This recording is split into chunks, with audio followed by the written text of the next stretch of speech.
Hi everybody, thank you so much for joining me for another video. First, I just want to say thank you so much for continuing to watch, continuing to support me here, leaving nice comments, letting me know something was helpful.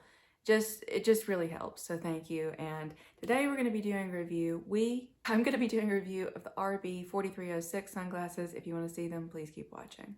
Okay, so the 4306 is this nice hexagonal high street model made of cellulose propionate.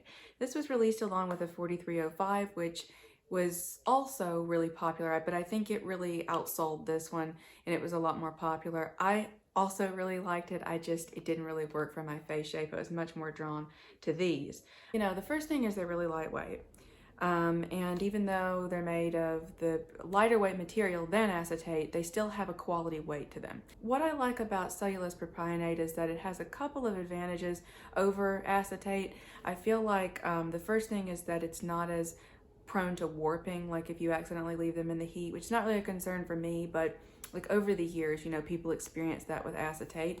And another thing is it's supposed to not fade as easily or get white spots. Acetate, like especially vintage, has been known to kind of get whiter gray spots, I guess, from just the material hardening or starting to change, I don't know, over, you know, decades. It's not really super important, but obviously it's something that I think about when I make a purchase. The color, I feel, in propionate can look pretty rich as well. As far as I know, this is made of a clear material that goes into a mold, and then it's kind of colored in a similar way, but for some reason the pigment is more vivid than nylon. So it doesn't look nearly as cheap, and it has a nicer weight. The only difference too on the inside is that usually you can see the nose rest.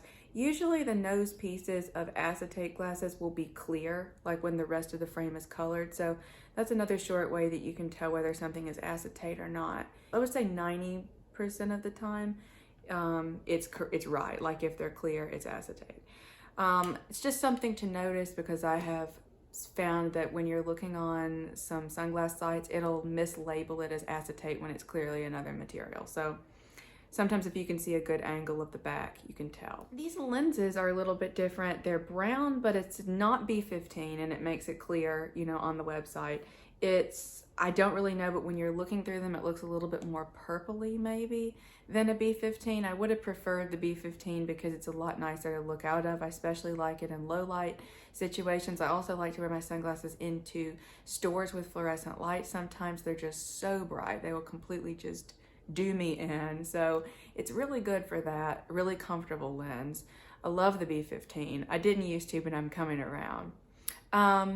Besides that, I really like this color. This is striped red Havana, which is very, very similar to the 954 color code of the Ray-Ban Original Wayfarer.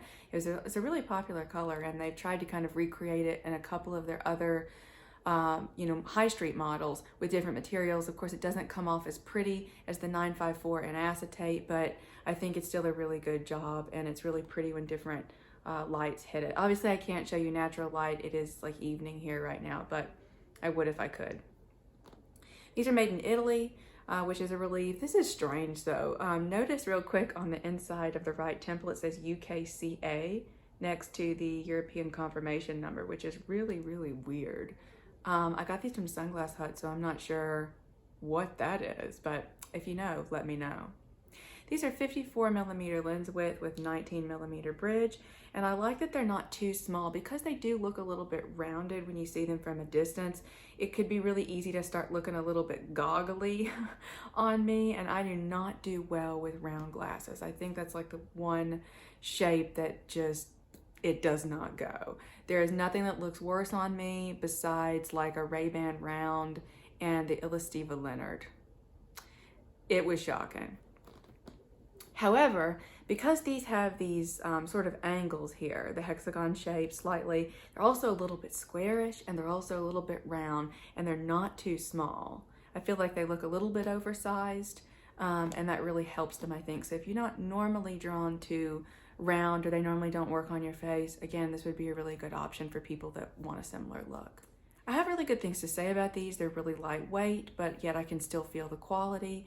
I do feel like they're worth the price, especially if you can get a coupon code, which are floating around with Sunglass Hut or wherever.